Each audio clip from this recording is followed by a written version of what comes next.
Like we are finally live. Yes, sorry, had some technical problems there. Hi, everybody. Phil, there you are. I see. I'm going to request. Sorry about that, everyone. Had Instagram was giving a little bit of pushback. There he is, Phil. How you doing? Hi. Yeah, good. How are you doing? Good, good. Top of the afternoon. You surviving with the fam? Okay. Getting through it. Yeah, just about. It's I must say it is. It's been amazing to me for me to see and realize how much bias I have in my life towards doing what I always do, and it's Yeah. interesting when that gets thrown for a loop. You've got to adapt. Yeah, it's been. They're unprecedented times, really, aren't they? So it's taken a little bit of adjusting. I think I'm of a similar vein. You get into particular habits.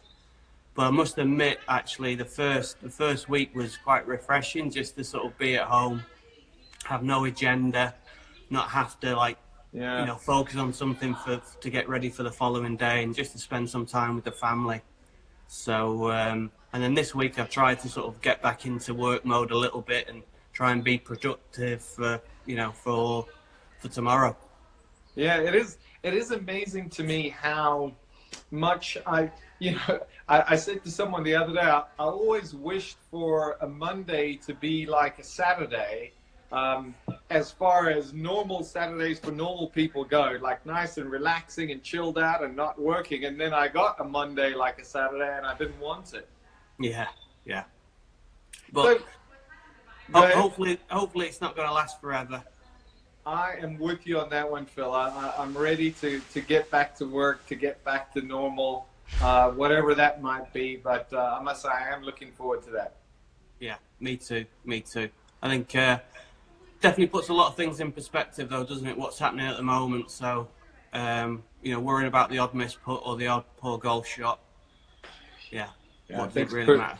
perspective is a great word. I love that. This does serve to put things into perspective. Phil, thanks so much for joining us. Yeah, no I really problem. do appreciate it. One of the first questions I wanted to ask you, because as a golf coach myself, I must say I have tried and tried and tried. I cannot, for the life of me, get into in-depth putting. It's just like it's so much easier to go there. You see, you hit a draw right there. How did you get into coaching putting? What appealed to you? Um, it's a long story, really, but I guess I've always been around it since a small boy. I was very fortunate to have like a mentor in Harold Swash, who was a quite sort of prominent putting coach and designer of putting training aids, putters, and Harold was a very close friend of my father's. And when I got into golf in and around the age of 11, 12, I spent a lot of time with Harold. He kind of took me golfing, and I would caddy for him, and so I developed a close relationship with Harold. So that I was always in and around putting, and I always enjoyed that part of the game. And Harold helped me a lot, with my own game. And obviously, I kind of went to university, did all that, and after I finished uni, I wanted to turn professional and play. That was sort of my goal at the time. So I embarked on a playing career, which lasted about 5 years. And I kind of soon realised that I wasn't cut out for that. Your career mirrors mine. Well, aren't most coaches failed golfers at some point? Exactly. And then most putting coaches are failed full swing coaches. So, I'm the bottom of the ladder. So, yeah, played professionally. Harold was even instrumental in helping me there. He helped get me bits of sponsorship here and there, and kind of, he's a really well-connected guy. And playing at the level that I was playing at, I had no money. I needed to earn money, so I would help Harold, work with him. I started doing a little bit of teaching at the club I was attached at, and then really towards the sort of end of my playing career, I knew that I needed to sort of refocus and move into a different part of the industry. I loved golf. I just wanted to be involved in golf, and but I'd always loved the coaching side of things. I had been and sort of seen different instructors over my career and really enjoyed the learning part of it. And when I was at uni, I studied sports science and sort of embraced that aspect of the game. So for me, once I'd finished playing, coaching was what I wanted to do. Mm. And so I was kind of teaching full swing at the time, but Harold was like, "Well, listen, come and help me. There's room for help, and I'm slowing down, and I'd really like to get involved." So I was his sidekick, basically, and I would help him on his clinics, with the old VHS video recorder. Oh yeah. And I'd edit all the tapes for him and watch him do his thing. And then over time, just got more and more involved. And that was it really. And fast forward, 20 odd years later. Just grew to love it and stayed passionate about it and kept learning and learning it. Yeah, basically. I mean, I've always loved golf. My mum and dad got me into golf when I was a boy. And it's just, it's a great game, isn't it? Met so many different people. So many friends through it, and Harold was a really passionate person to be around. He loved the game himself, and he loved the engineering side of golf. He loved the putting side of things, and it kind of rubbed off on me. Cool. Phil, how many tour players worldwide do you work with at the moment, if I may ask? Yeah, sure. There's about 12 guys altogether that I would work with. And how do you, 12 is a lot. How do you get to spend time with each of them, and how do you structure things? Let's say you're going to a WGC event or the Open Championship or something. How do you set things up with them? Well, I'm lucky really in that I work with some good guys who are sort of understanding of the how many players that I work with, and so as a consequence, we try and schedule times. I try and work a diary during the day, and we'll touch base on a Monday, or a Tuesday, and the guys will say, what you got free tomorrow, and well, listen, nothing in the morning. Well, stick me down for 2. Let's meet at 2 o'clock. Stuff like that. So I'll try and schedule my day like anyone would schedule their own diary. And sometimes that's not always easy, because players sometimes don't always have a scheduled day. They could be working the day on the fly. So sometimes you might not catch up with a player, but you'll ensure to try and see that player the following day. But for the most part, just schedule the working day like any other. Obviously, there's so many hours in a day, so there's only so many players that you can work with. And for me, fortunately, I'd never get all those 12 players at the same event. If you're getting any more than sort of 7, 8 players at an event, it makes it quite tough. So as a consequence, I'll travel to quite a few events to make sure that I catch up with all the guys that I need to see. Yeah.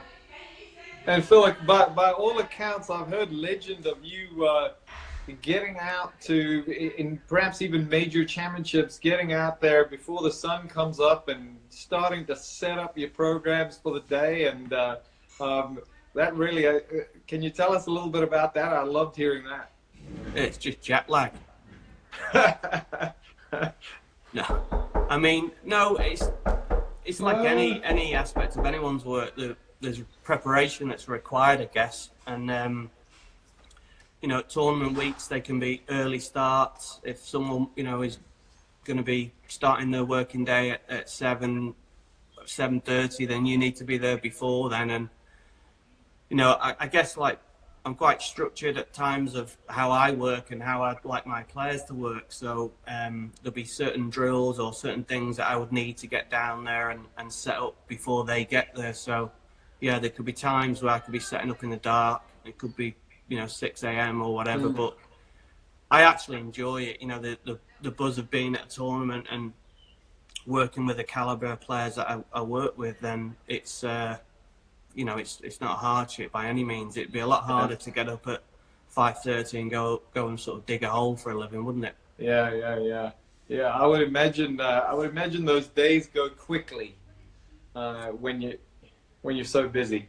Yeah, no, they do. You know, there can be long days, and you know, like the week of a big tournament. You know, you obviously you got your work on the green. You're trying to get out on the golf course, and they can be long weeks. And the older I've got, it definitely sort of takes its toll. By the end of the week, you know, Yeah, yeah. you're knackered. And Phil, do you typically stay through Sunday, or does that depend? I think,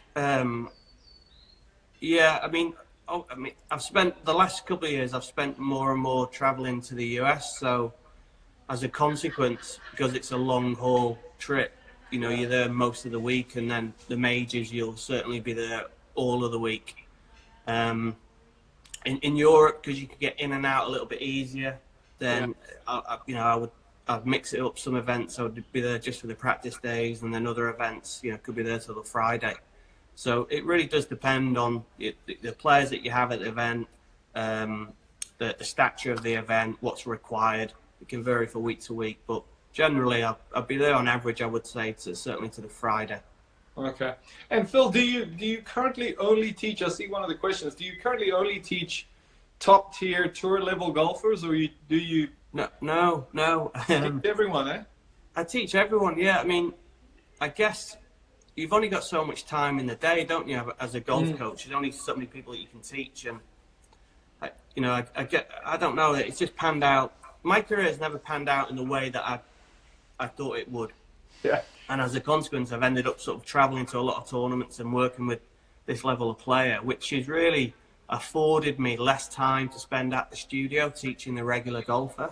Yeah. You know, but my career started out teaching anybody and everybody. Yeah. So I don't really get as much time as what I would like to, because I enjoy teaching, and I think, you know, being able to teach, you know, new clients, teaching different levels and standards of golfer, they're all good learning opportunities. You know, Yeah.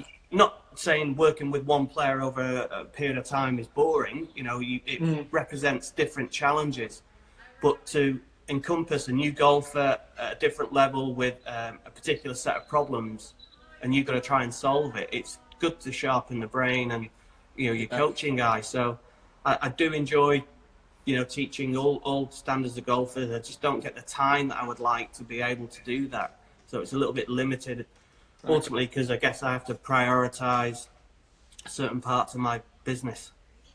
I hear you. I hear you. And Phil, let's get to the meat here. What is, when it comes to this putting stroke and making putts?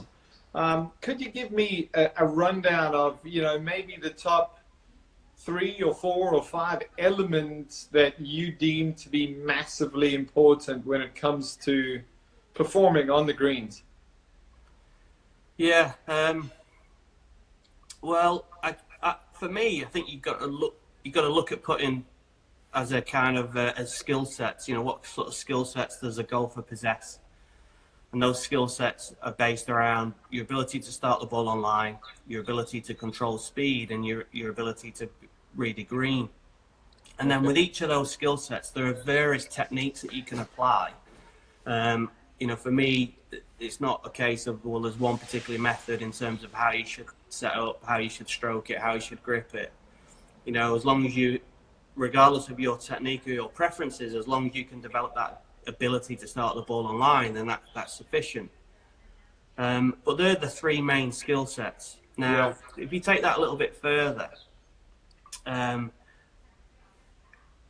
you know, you've got aspects like targeting, you know, so how people process breaking puts. So you could have the ability to, on a straight put, to be able to start the ball on line with good technique. You have the ability to be able to predict break. But then how does your stroke, from how you aim to how you stroke it, how does it react on a breaking put? And that's not always the same as what it would be on a straight put. So that's almost like another subcategory, which would be like your targeting strategy. What's your attentional focus that you need to take onto various breaking puts? Then you've got aspects like putter fitting. You know, I think putter fitting is an important part. Yeah. It's more the Indian than it is of the arrow, but the putter itself can impact various elements. Phil, just to touch on that, and I want to dig there a little bit, if I may. Do you have any preferences pertaining to length of putter? I don't have any preferences in terms of, most golfers should be using a 33-inch. I think my preference is to make sure the length of the putter fits what you're trying to do with a player. So I've fitted players from 31 inches to 37. So, when I first worked with Chris Wood many years ago, and Chris is one of the tallest players on the European Tour, he had a putter that was too short for him. We went to 37 inches. It's the putter length itself is going to constrain, hand position, posture, those aspects. So it really depends on what you're trying to achieve with the player. Okay. And then you fit the club accordingly in terms of length. So my preference is making sure it's personalized. Okay, gotcha. And then, I use on a fairly regular basis the iPing putting app. And it talks a little bit about it's very simple, it's free of charge, but I really do like it in that it gives some nice data. I don't know how accurate it is, but it gives something that's actionable. It appears to be actionable. But Ping talks about a stroke with a lot of face, a lot of arc rotation, strong arc, slight arc, and then straight. What do you think about that? And do you see, I know one of the questions earlier was, do you see certain amounts of arc be more repeatable than others? In other words, would you encourage someone to go to a lot or straight, or what do you think there? Well, I think you've got two different elements which people often, I think, get confused. You've got arc and you've got rotation. Yes. So the arc would be like the three-dimensional travel of the sweet spot, and rotation could be independent. It's an independent variable at times. Okay. So you could have a guy who could have a very strong arc with no rotation, and you could have a guy who's got a very shallow arc with lots of rotation. So arc is fundamentally, for me, determined by the movement of the player, the mechanics of the player. I think there's an element of putter fitting within potentially altering the amount of rotation within that arc. So for that, for the Ping app, I think it's slightly misworded when they measure arcs. They're actually measuring rotation. Okay. So I think you don't hit the putt with an arc, you hit the putt with a club face, don't you? And club face determines start line up to 90%. So the key is controlling the rotation of the club. So you've got, high, medium, low rotation strokes. And I think if you look at a lot of great putters, you could put them into all three categories. There are some great putters of very low rotation strokes, great putters with high rotation strokes. And, if you look at sort of Tiger Woods, there's some SAM data knocking around about Tiger's stroke, and he's got a very high rate of rotation, shallow arc. So the main thing for me is the ability to be able to score the club face, regardless of your rotational profile, whether it's high, low, or medium. So can you control your ability to bring the club face back square at impact? That's the most important thing. And if you're going to then look at specifics of rotational profiles, what I would say is, regardless of whether you're low, medium, or high, symmetry very often allows that club face to come back square if you're aiming it square, to square the club back at impact. So if I'm looking at rotational profiles, I would always look at the symmetry of that profile, and then the face change of that player, their ability to bring the club face back square. Everything else is a preference. Okay. And would you lean in the low, medium, high face rotation buckets? Would you lean a player towards a particular type of putter, a particular face balanced, non-face balanced, or is that going to be preference too? I think so. I think Sasho McKenzie, you've had Sasho, I mean, I know Yes. you know Sasho well, and I think he was on here the other day, wasn't he? I mean, Sasha Yeah. came up with some really interesting research a few years ago, and ultimately players react to putters. One of the things that came out from the research was, although the like a toe balance putter would want to work in a particular way, when you apply, the main force that you use to generate the stroke is in plane rotation of the shaft. Now that would tend to create some counter twist in a toe balance putter, but what Sasho found is that players reacted to that. They would counter twist. So I think from a putter fitting point of view, you have to test how the player reacts to the club. Okay. Okay, and that can vary dependent on, I think, like grip pressure, the player's acceleration profile, where they put the gas on. So, I've tested players across a whole range of different head shapes and configurations, and it will make no difference. They can feel they can feel differences, but I think what they're doing is really feeling probably some of the torque in the handle that they could be subconsciously using to counter. But when you measure the kinematics of what the club's doing, it's no different. Yeah. And then I've given other players different clubs, and they'll swing differently. The kinematics change. Yeah. One player could release one putter a certain way, and then another. So it's trial and error. Unless we can actually measure the kinetics of the player, and then start to look at the torque profile of the club, and then the torque profile of the player, and then say, right, okay, you can always create a matrix and put the two together. Until you can do that, for me, it's trial and error, because the stuff that we can't see happening, we can only measure the consequence of that, which is, the kinematics of the club. So putter fitting is a trial and error process. I don't think it's a statement that, if you want to release the toe more, use the toe hang. Okay, or if you it's not that clean. I don't think it's that clean personally from my experience, no. And I think Sasho's sort of study shows how people can override, what the club potentially would want to be able to do. Yeah. And it's interesting talking to a lot of great coaches and a lot of smart people over the last week or so. It's amazing how often they will say, it depends on the person. There's no steadfast rules. It really does depend on the person, and you've got to see how that person interacts with that club in response to it. Yeah, I find myself saying that so much. Some of the seminars that I've delivered in the past, it becomes a little bit of a running joke, really, about, well, it depends. And you feel like you're sitting on the fence, but I don't think it's, in golf, it's not a linear thing, It's not.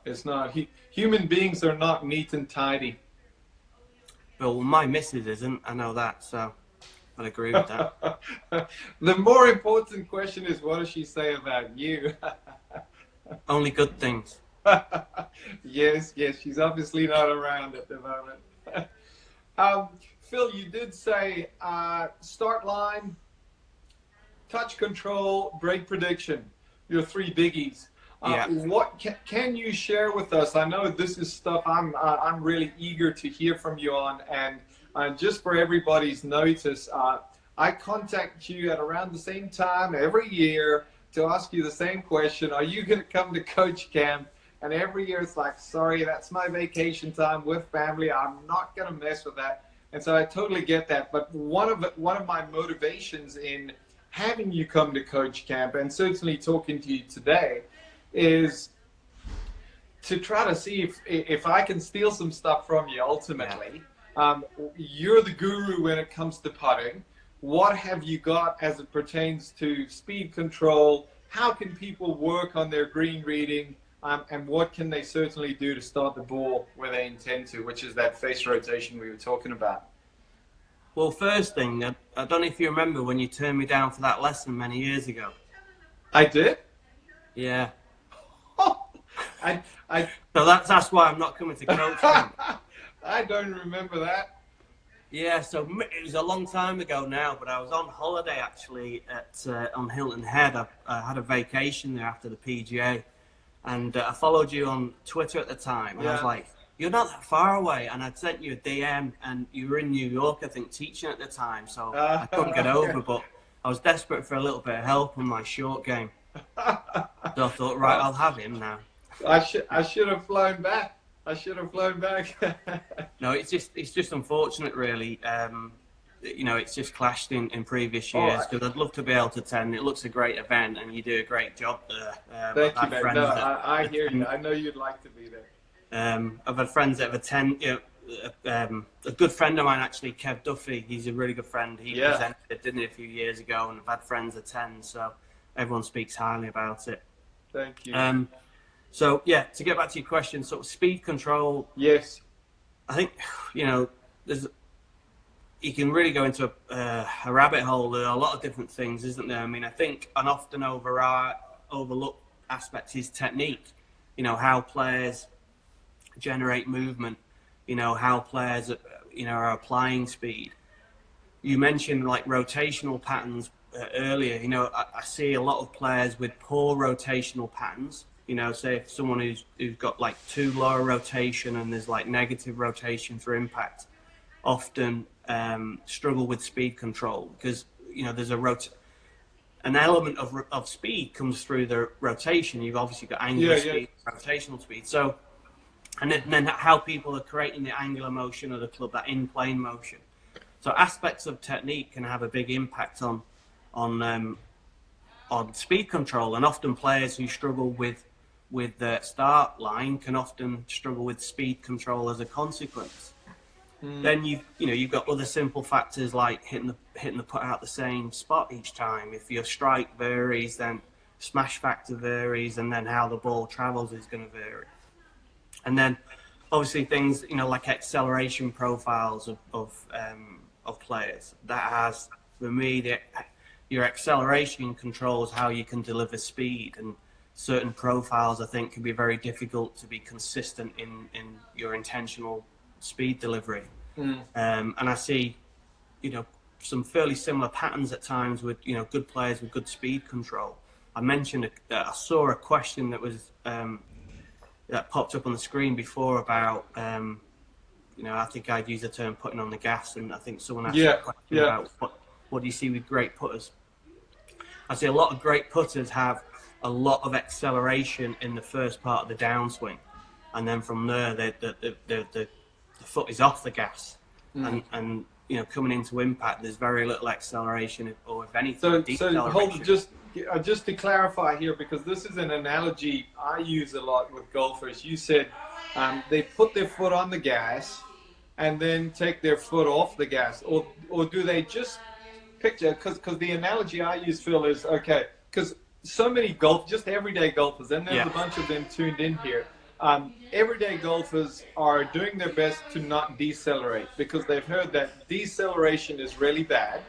And so as a result, they're doing all they can to accelerate. They want to put that foot to the gas. Okay. Yeah. And I say to people, well, look at it this way. You're going down the road at 50, I'll use kilometers an hour for you. Yeah. Okay. 50 kilos an hour.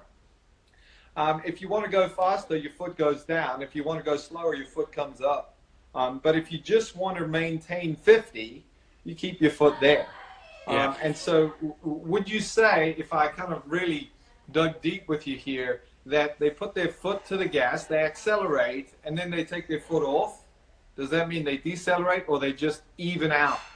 Well, I think, the rate of acceleration is falling down. Okay. The rate of acceleration is falling down as it comes into impact. Okay. So you're accelerating, so speed is picking up, but it's picking up at a slower rate. Cool. And I think a lot of golfers, they have too much acceleration. The rate of acceleration is creeping up prior to impact.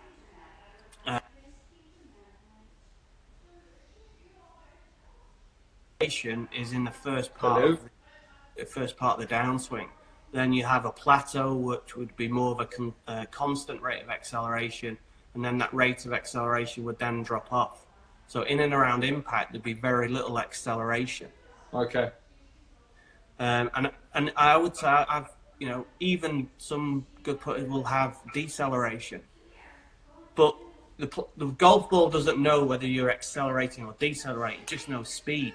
Yes. Doesn't it? And if you've not got much change in acceleration, then speed's not going to change too much. So a lot of, just through measuring players, I see a lot of players who have good speed control match those kind of acceleration patterns. Okay. Whether they've been told or coached that over the years or not. Yeah. And so, because I picture it this way, if the speed is relatively constant, which means very little accelerating or decelerating. If the speed is relatively constant, then the athlete has improved ability to deliver the intended velocity into the golf ball. Obviously, impact location and all of that, kept equal. They're going to be able to get a predictable speed from their putt.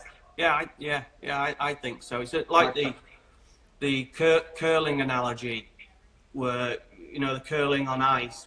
You don't really see the curler stand there and go. Really quickly. They'll that's build a great one. up the speed. They'll build up the speed, and then when they've got the right speed, they'll let it go, and then it travels down. So they're not trying to apply a lot of speed over a short period of time. I They've like built that speed analogy. up. That's a good one. Thank you. Cool. And so, come on, you got to have, ultimately, obviously, golfers might succeed at a drill or a challenge differently because they're good. They've got different skills that they're good at. But ultimately, player A might be good at accomplishing this set drill that you've got, and player B might accomplish the drill, but they might do it for different reasons. What are, if you can share with us, just a couple of drills that you like for people, whether they're out on a putting green or they're putting on the mat in the kitchen, just some simple exercises, ideas that people can do? Yeah, I mean, I think, it's very hard to separate those three skills in terms of importance: start line, speed, green reading. As coaches, we'll have this discussion: well, green reading's more important or start line's more important. And who knows? They're all important and they're all intrinsically linked. But, as a starting point, I like players to be able to start the ball online. It's something that you can work on indoors. So, just doing some gate work and testing your ability to start the ball online, I think, is really important. So that's a drill I love and try and use with a lot of players, is to really create a very accurate, ability in starting that ball online. And then taking that drill, taking that skill to a breaking putt. So I love players trying to map out the break, placing a gate down where they would feel they would need to start the ball, and then go and hit that putt. Yeah. It's going to give you a sense of how accurate your prediction is, your ability then to hit that line, and then, also if you have picked the right line and you can hit it, can you match the speed? It almost touches all three, doesn't it? Doing something like that. Yeah. And, there aren't many drills that touch on all three that can give you feedback on all three. So I think that's my go-to drill that I would use for a lot of players. Okay. And Phil, what's your take just for the general golf population, understanding that individuals might be different, but general golf population pertaining to the line on the ball? What should they be doing? This is, I remember you asked this question, I think, on Twitter, didn't you? Yes. I think it depends. You've got to be a good reader of greens consciously. Amen. Yes. You have to be a good reader of greens consciously, because, often anyone who's fairly athletic, who's played the game for a period of time, they will use their intuition over the ball. Yeah. And often that intuition is sensing, feeling break, feeling slope. Now, if you've read the putt poorly, lined up the line, and then stepped in, and you've got this conflict. It's hard to put a good stroke on it. Yes. But you can look at it the other way, in that if you've got someone who's not a very good green reader, but he's actually, can step in and hit committed putts to that line, they're going to learn very quickly that they're choosing the wrong line. You can also have players who really struggle aiming on breaking putts, and the line can create a way more functional aim for them. So it really does depend. I really don't think you can say the line's no good for people or the line is perfect for everybody. It really is a way of, it really is a process of working out what's best for that player. So there's players that I've worked with that I said, listen, you need to use a line. This is going to help you function better with the line. And then there's other players where I've said, you don't need to use a line. Yeah. And there's even been tournaments where I've said to players, don't use a line this week. Yeah. A specific example, a couple of years back at Augusta, the greens were particularly quick at that time for that tournament. And a couple of guys I was working with who used a line, and they couldn't see enough of the break, but they could feel it. Mm. So with both of them, I encouraged them to not use a line, and they both put it better as a consequence. Mm. Just a quick little story, Phil, and I know you've done way more of this stuff than I have, but last season when we had golf schools, I had about 90 golfers through my golf schools in the spring. And my assistant and I, we set this up, and we did pretty much the same, like 30 to 35 foot putt every week. And we knew it had about 8 feet of break. Yeah.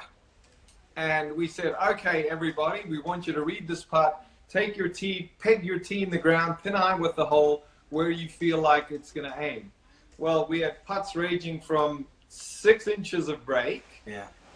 Tees 6 inches outside the hole, and we had 2 people out of 90 get enough break. Okay? Yeah. Now, we said, okay, here's what we want you to do now. We want you to put your ball down, line it up as you see fit, and then we want you to roll your ball, do your best that you can to roll your ball at your tee. Yeah. And 88 people had underread the putt. Yeah. And I think 86 out of those 88 started their golf ball higher than their read. Yeah. And it was just such an eye-opener to me to see how amazing the human being athlete is, and how you said, you used the good term, that intuition, and how people could just sense they were doing all they could to aim at their tee. Yeah. But they couldn't do it. It's almost like they wouldn't allow themselves to do it. Yeah, and that's functional instinct, isn't it? It's not a negative. It's their athleticism, their instincts. Yeah. The problem is at times, though, is that, imagine if you've done that your whole career and then you learn to read greens properly. Yeah. What happens then? And it's very easy for the same pattern to be established.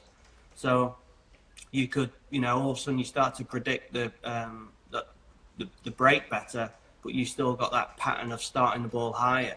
And I will see that a lot. Or even the golfer themselves, there'd be certain putts that they are better at reading, and then other putts are not as good. Yeah. And that pattern itself of trying to accommodate, the poor read will actually work into other putts. So, over aiming biases or, reacting to slope biases at times can be functional, but there'll be other times when that will actually break down. Okay. Yeah, that's interesting. Phil, talk to me a little bit about, if you wouldn't mind, stroke length, and any preferences you have, backstroke relative to through stroke. Maybe even if you could touch on the 2.0 tempo and what you feel about that. So I think, swing length needs to match tempo, really. I mean, I think I would say a definite preference of mine is to have minimal acceleration in and around, impact, as we spoke about. Yeah. And I think to achieve that, then, I would call rhythm, you use the word tempo, 2.0 Yeah. tempo. Well, I would call, the rhythm, that ratio, 2.0 or 2.1, whatever it is. For some golfers, it could be 3.0. We're talking about the relationship between the backswing and the downswing time. Correct. And I think if that rhythm gets extreme, that ratio gets extreme, sort of 3-1, or even the other way, 1.5, then it's very difficult to achieve the acceleration that we're talking about around impact. So I like to see ratios rhythm-wise in and around that anything from 1.8 to 2.2 Yeah. can produce very functional acceleration. But the timing of that could be individual. There are some players who, if you look at Brandt Snedeker, he's got very high tempo stroke, hasn't he? Yeah. Very quick. And then you've got someone like Lauren Roberts many years ago who, Brandt would probably have hit his putt by the time Lauren's got to his backswing. He'd be on the next tee. Yeah, and both of those guys are as good as, we've had out there. So you can't tell him that he needs to be 600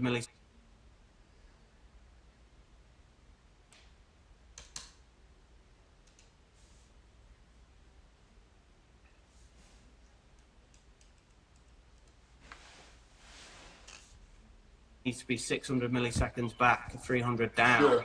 Yeah. Both of those. So I don't believe that there's a specific range tempo-wise. I think the rhythm of the stroke is going to affect how you control acceleration, how that builds up. But then I've also seen players who have great speed control with less than ideal acceleration profiles. The true test is, can you control your speed? Can you match your intentional speed? Yes. If you can't, you look at the strategy you're using to control speed. So, if you've got great touch and great speed, keep doing what you're doing. Go and work on another part of the game. Phil, how can people get better at green reading? They need feedback. And for me, players don't get enough feedback. It's probably the most neglected part of putting practice. You see plenty of guys who will work on their stroke, start line stuff and speed drills, and then they'll go and hit putts, maybe finish a practice session with one ball and go and hit sort of varied putts or go through a challenge, which is great. That's, a great part of practice, just going out and hitting putts. But you're not getting any feedback in terms of your ability to predict a functional read. So you need to break down, if you're going to look at and isolate that skill, you need to break it down and be able to get some feedback on what you're trying to do. And I don't see enough players actually do that, get feedback on, what they see and how close to it, how close was it? Was it a functional read? What did that look like? And was it functional enough? I often see golfers when they're trying to do that, I'll go, okay, how much does this putt break? They'll go 1 cup right to left. And I'm thinking it's 3 feet. They'll get up over the putt, they'll start at 3 feet out, it'll go in, and they'll look at me and go, you see, it's 1 cup. Yeah, 100%. So the outcome, they're working off outcome to assess their ability to read a green. Yeah. And if we go back to that drill that we spoke about, with a gate drill, you're bridging all 3 skills, aren't you? So you're going to be able to determine whether you're picking a line that you can actually hold the putt off. So there's different ways you can go about it, but in general, I just don't see players isolating that component and getting feedback on that element. It's it's something I've thought about a lot. Someone's just put feedback and practice. Perfect putters a great tool. And I would agree there. Okay. I think even, the perfect putter device that it's like a ramp that you roll the ball down. Even just walking onto a green for 5 minutes, taking that device, trying to predict the break, point the device, roll the ball down there, see how that ball rolls, where that ball finishes. That in itself is practicing green reading, and you can practice a ton of different puts in a very short period of time without having to hit a putt. Yeah. And you're isolating that component. Okay. Good point. Good point. Um, a little drill that I came up with, and because it's not foolproof when it comes to start direction, but just trying to think of ways for people to be able to practice their green reading on their own. An idea I came up with is I want people to do this 5 times in a row on 5 separate holes. So you've got 3 golf balls, you've got 3 tees, about a 20-foot putt. You read the putt and you go, okay, I say it's going to break 1 foot right to left. You peg a tee in the ground 1 foot outside the hole. Then you go half as much, 6 inches, and you go twice as much, 2 feet. Yeah. And you take your 3 balls and you start from low and you work your way low, your read, and double your read. And I think that's a little bit of what people can do to start to get some feedback. Do you think that a drill like that is feasible? Yeah, I do. I think it's a great drill. And if someone is fairly linear in how they read putts, where they're picking whole high references, I think that's a good drill. For some people, they really don't, read putts in that manner. Yeah. So then, taking that kind of approach, this is a drill that I like, is I'd get the player to predict where the ball would roll over. So, particularly if you look at 2/3, if you're on a fairly planar slope, 2/3 of the way down, there's some simple geometry where the point the ball would roll over, the distance that point is from the straight line to the hole, if you double that, that would be where you would aim it. Okay, so aim point, call that drop point. Okay.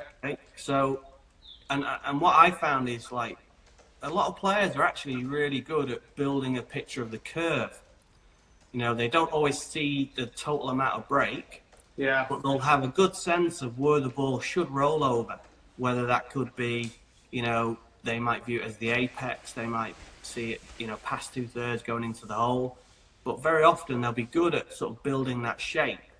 But what they don't know is how the ball gets there. They underappreciate how much the ball could break, potentially.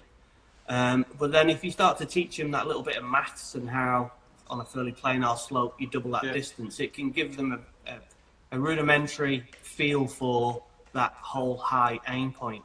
But, placing a fake hole down 2/3 of the way and just get the player to say, right, well, where would this ball roll over? Would it be like left edge of that hole, high, center? And the same thing in a way, but you're using more of the curve for a player to explore what they see. Okay. Phil, this is great. I really, I'm enjoying this. I certainly wish we could keep going forever. I just a couple of notes for people watching. Start line, touch control, break prediction. People tend to not get feedback when they practice green reading. And so what can they do to start to get that? And really it sounds like an awesome drill, and I can't wait to get on a putting green to try it, is using that gate and saying, here's the ball, there's the hole, plonk your gate down, and can you see if you can get that? Is that gate in the right place? Can you get the right start line and the right speed so the ball ends up where you want it to end up? 100%. Phil, what are you doing at the moment to stay in touch with your players? Obviously, they may not all be able to go out and play golf, and I'm sure most of them have the ability to hit golf balls. They all have the ability to putt golf balls. Are you staying in touch and saying, well, keep up with this and send me a video? I've been trying to avoid them, if I'm honest, to be fair. They keep harassing you. No, I think... So this is, trying to think, it's like 2 weeks since the players, isn't it? Just over 2 weeks. So yeah. I had the first week, I stayed in the US the week after the players. I think I got home like the Friday after. So last week was my first week at home. And really, I've not had too much contact with most of the guys because I think generally everyone's just kind of taken a little bit of time just to have a step back, spend time with family. And then, but I'd say like this week, I've had a little bit of contact with some guys. I've encouraged a few of them to purchase some putting mats, a tripod, camera stand, things like that, because I don't think they're all that well organised for home practice. Yes. And I mean, I think now moving forward, it's a good opportunity, isn't it, to touch up on some technical stuff at least at home. Sure. So we'll no doubt be sort of sharing videos and stuff like that. One of the players, Tommy Fleetwood, who I work with, he's just had a Zen green stage and putt view system installed at his house. Fantastic timing. I know, yeah. He sent me some pictures yesterday. He's got like a simulator in there and this green, which is obviously ideal at this time. And Tommy had sort of he wanted a sort of practice schedule that he could do utilising that technology. She's not the only one. We have that in both of our studios, so I'm fairly familiar with That's it. right. So I kind of wrote a little protocol for him to use. Hey, there's a long line, but I got one girl in front. Chip away at his work on a day-to-day basis. So yeah. But I guess we're going to be, I think, waylaid for a little while here. So as we move forward, it'll become more important to sort of keep in contact and make sure the guys are doing the work. Yeah. As Mark Crossfield said yesterday, he said, the picture he painted was you're at the store that's having this amazing sale and everyone's packed at the front doors and the doors are locked. Eventually those doors are going to open. What are you doing now to be ready so that when the doors open, you're ready for action and you can go? And I like that picture because the doors are going to open. We are going to get back to golf. And certainly for those competitive guys, they're gonna need to be ready, when they get the nod. Yeah, I think so. Definitely. I mean, I think there's not going to be any tournament golf, I don't think, before June. And, these guys work hard 12 months of the year and they're very finely tuned machines. And I think, Hi, Lovey. For me, I think like once the doors got shut and we went into lockdown, they're gonna need some time off. I don't think you can. I mean, Rory spoke on Instagram or on an interview last week about how he's not doing anything. Like he couldn't sustain that level of input between now and when the gun goes again. He needed to take some time out and then have a goal to build himself up for. Yeah. And I think most of the guys would have a fairly similar approach. And my feeling is that a few of them are taking a bit of time off now. And then I think when they get a sense of when the gun's going to go again, they'll periodize themselves and build up to that. Yeah. But cool. I mean, but for us, if we can look at different things, and I'm sure those guys are looking at different things, whether it be other ways of how they're getting better, whether it be kind of working on reading books or whatever, working on their fitness, things like that. Yeah. But from our perspective, one of the things that I spoke to with the guys that work for me and stuff is what can we do in this period of time to come out better coaches. True. And also, true. And for me as well, like one of the goals I had was to actually take this opportunity to spend more time with my family and enjoy that. Cool. So we can come out of this with definitely more rewarding sort of experiences, and I think totally. I've got 2 minutes to go here. For it. I think hopefully everyone's going to come out of it and be then better I've got for them it, both through a change of perspective or stuff like that. Adversity has a way of doing that. We don't necessarily like it, but it invariably works out okay. Yeah. I would agree. Hey, Phil, thank you so much. I hope to one day bump into you live and in person. I don't think we've ever met. We haven't. This is the first time we've actually spoke. Yeah. One day down at Sea Island or something. You're not too far away. We'll. Well, if I send you a message for a lesson again, don't knock me back. I will make sure that we make that happen. As long as it's not a putting lesson. You don't want that from me. Brilliant. Well, thanks again, Andrew. And listen, I've enjoyed watching the Insta stories this week, and thanks for everything that you do. I know you work hard, sort of promoting the game of golf across all your social media channels and your website, and you always act like a true gent. So thanks for listening. Oh, thanks very much, Phil. I really appreciate that. Thank you. Phil, stay safe. Take care of your family. Yeah. We'll see you soon. Likewise. Cheers. Cheers, thanks,